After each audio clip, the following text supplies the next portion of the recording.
Hi guys, and welcome to our video on making videos for class projects. In this video, we're going to go over the following things.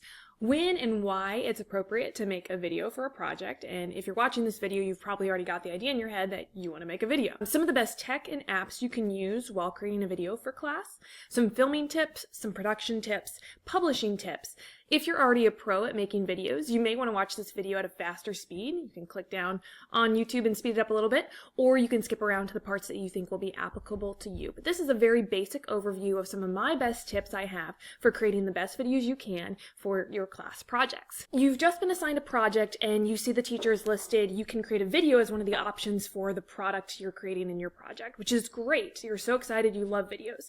But you want to think about, is video the best fit? So is this the best thing you could do to demonstrate your knowledge for the particular project? Now, some projects may require you to make a video no matter what. For example, you could be creating a trailer for a movie of a book that you studied in class, or your project is to create a video explaining something. But if you do have the option, really take the time to consider why you want to do a video. Just because it's fun and you get to hang out with your friends, you may want to think about that again. If you're excited about creating a video because it'll give you a new way to explain things, or give you a chance to show some of your editing talents to other people, that's great. But make sure you do think about if you're working by yourself, if you're working in a group, and the time it'll take you to create and produce this video.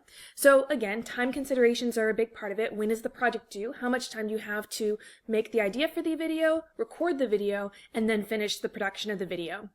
If you have to learn anything about software, or if you have to create certain props, that may take extra time. If you're working with a group, sometimes these people will have to meet up after school or outside of class, and you may not have the time you need to do this video. So think really hard about the planning before you actually commit. Again, there is some learning curve to creating videos, and if you already have experience, I definitely recommend going for it. If you really haven't created a video before, and this is a group project, I would recommend making sure there's someone in your group who has a little bit of experience with video editing and video production. Now again, with group work, you never want it to be one person who's doing all the editing and all the producing and all the work. So do make sure it's a balanced level of effort and everyone's contributing their own parts. So briefly, what are some of the best tech and apps you can use to create a video? Now at our school, we're fortunate because we have a lot of resources in our digital media lab, but all you really need is something that you can record with. So I use my phone a lot for my videos. You can also record like I'm doing right now with the webcam, the built-in camera on my computer. I'm talking to my webcam right now. Some people actually have nice video cameras they can use as well, but use what you have available to you. You don't have to make it extremely fancy to have a good quality video. If you want to do a photo slideshow and narrate over that, that's great too. That's another good way.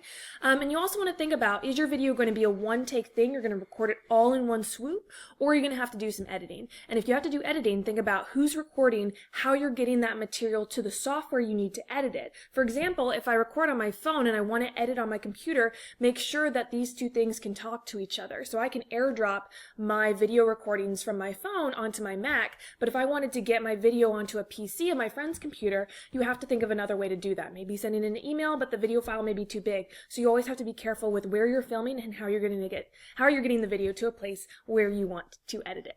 Think about the type of video you want to record. You'll see with my flip videos, I do a lot of different styles. Sometimes I'll draw something with my hands and you can see what I'm working on. This is great for math problems. Other times I'll be talking directly to the camera and have props or demonstrating labs. These are like the mini movies. There's picture-in-picture, which is what I'm doing right now. I'm talking to you guys, but there's also slides in the background to help you understand what I'm talking about. Or I could do the whiteboard, the classic whiteboard video. I had one group of students last year, they kind of did a parody of my videos and it was really funny and great. Think about how you want to present your information in your video before you choose the type of style.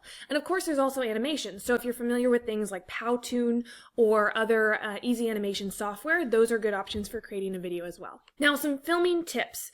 Think about audio, think about what you're recording your video on and how the audience is going to hear that information. Because if you have poor quality audio, sometimes that can lead to a poor video. So when I'm recording on my computer, I have decent quality recording, a microphone built into the computer, but I also use this USB microphone that helps out with the audio a little bit. Phones generally have good audio as well, but make sure if you are recording with the device, test the audio first because you don't want to do a whole bunch of footage and then realize later that the audio is is bad. Make sure you have a plan.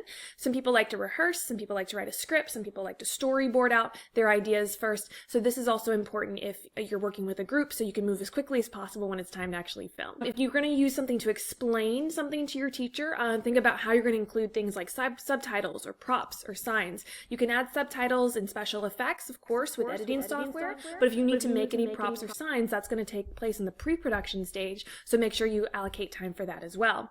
And then, of course, camera work.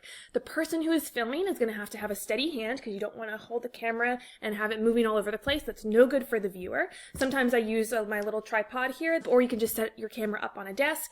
Always film if you're uploading to something like YouTube, horizontal, not vertical, like you're recording for Instagram or something. So always film like this so that you can get good quality picture when you upload the final product. All right, production tips. So sometimes people want to edit their movies, and that's great. If you're not doing one take, this is a good option. But again, there is a learning curve to managing the software. So if you don't know already how to do it, be sure to build in the time to learn some of these things. I edit a lot of movies with the iMovie app on my phone. I'll pull it up for you guys. But you can also use iMovie on your computer. You can use Windows Movie Maker.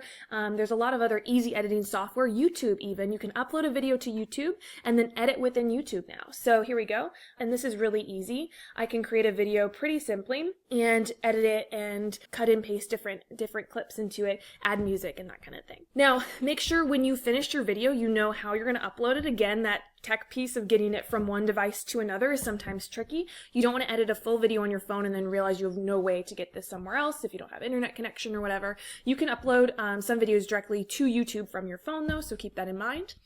Also, when you are including special effects or pictures or music or sound effects in your video, please make sure that you have the rights to use this stuff.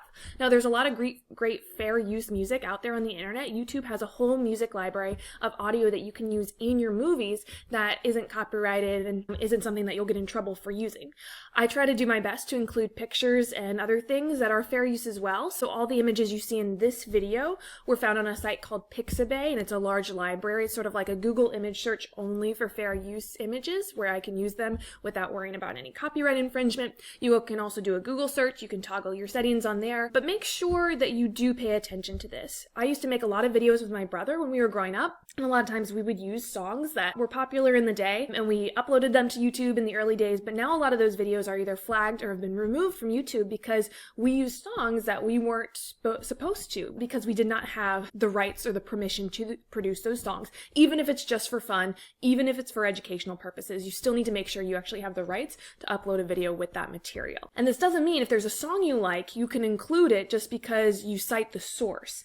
Fair use is something different. It's not just citing your work, it's having the permission to use the work and reproduce it and put it out there on the internet. So let's talk about uploading. Now, your teacher may have requirements for how they want the video uploaded or shared. There's a lot of places to share video on the internet, most commonly YouTube, and if you already have a YouTube account, you probably can link it to your RTHS account and upload it. Just make sure that everyone is okay with you uploading to YouTube, including your teacher, including your parents. If they don't want you uploading to YouTube, there are other ways to get your video to the teacher to turn it in. You can also put a video in your Google Drive, so you can upload it and then share the video with your teacher. Keep in mind, if you're uploading it to a site like YouTube, you want to make sure you toggle the sharing settings to either unlisted or public so that the teacher can see it. If you keep the video private, what's going to happen is only people logged into your account will be able to see the video, so you want to make sure the teacher actually does have access to watch the video when you turn it in. And of course, there's always email or USB. You can get it to the teacher in a different way if none of those ways work, but please make sure you check with your teacher's requirements for the project before you turn it in. So that is quick video tips in a nutshell. I will